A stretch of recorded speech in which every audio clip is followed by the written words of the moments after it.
Welcome to The Explainer. So today we're talking about taking an ordinary backyard and turning it into this thriving, totally chemical-free habitat for native wildlife. And specifically, we're going to learn exactly how to roll out the red carpet for one of nature's absolute best and most helpful amphibians. I'm talking about the striped marsh frog, or as it's affectionately known, the stripy marsh frog. Now let me ask you something. Do you want a completely natural, chemical-free way to basically eliminate pests from your garden? Because if you're tired of mosquitoes, flies, and slugs just completely taking over your outdoor space, well, the solution actually isn't sitting on a shelf at the hardware store. It's this fascinating little creature that you can attract right to your own property just by building them their ultimate dream home. Okay, let's dive right into this. Meet the stripy marsh frog, biologically known as Limnodastes peronii. This little amphibian right here, it is a voracious, pest-eating apex predator for your garden's microecosystem. And the best part is, when you build the right kind of environment for them, they're going to go to work for you, becoming this vibrant, living part of your own backyard. All right, moving into Section 1, the striped marsh frog's biological profile. You know, you might actually hear a stripy marsh frog way before you ever see one. From about September to April, the males put out this unmistakable calling card to attract mates.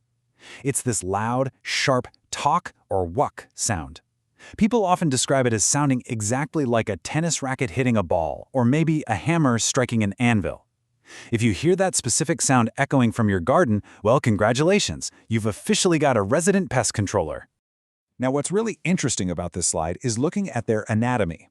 They're medium to large frogs, with females growing up to about 75 millimeters, which is roughly the size of a clenched fist. They've got this pointed snout that gives them a really cool rocket frog appearance, and those gorgeous parallel brown stripes offer perfect camouflage. But here's the absolutely crucial detail: their limb morphology. They have unwebbed toes. That lack of webbing means they are not great at climbing smooth surfaces. They are strictly ground-dwelling frogs that rely on those strong back legs to jump.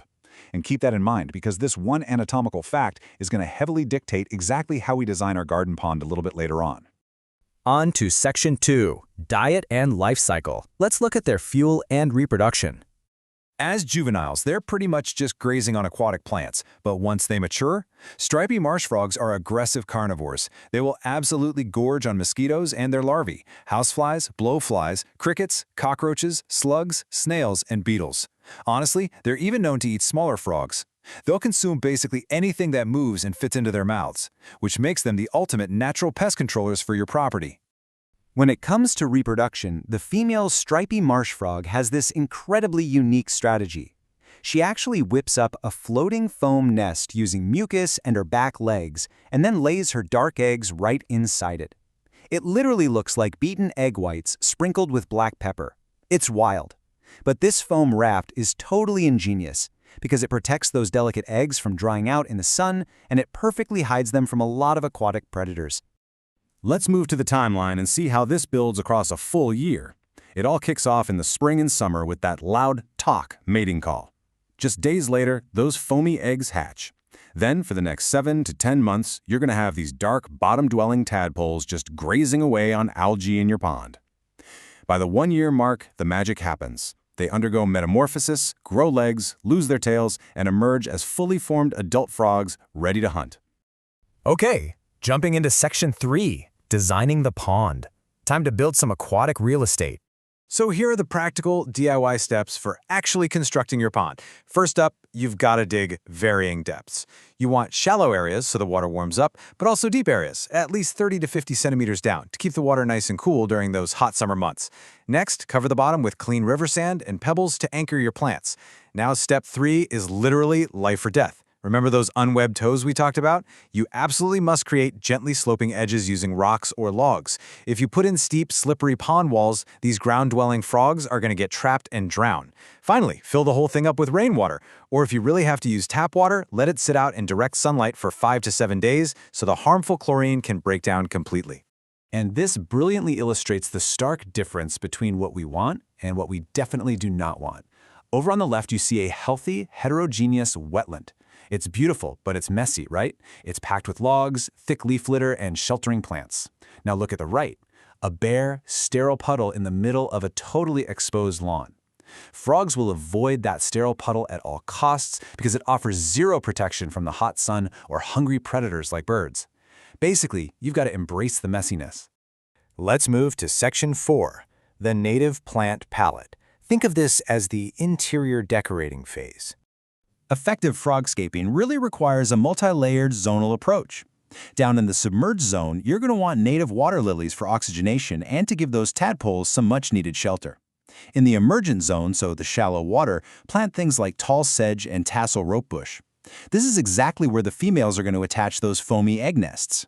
Up on the pond edge, you need dense plants like creek matrush to provide hiding spots from predators. And finally, in the surrounding yard, use kangaroo grass to attract the exact insect prey your new frogs are going to want to eat. Now, when you're planting all this lush native foliage, your goal is to hit about 75% shade coverage over your pond for most of the day. This is super important because tadpoles are highly heat sensitive. They simply won't survive prolonged direct sunlight. Plus, the adult frogs need these cool, moist microclimates under the leaves just to keep their skin from drying out. All right, Section 5, House Rules.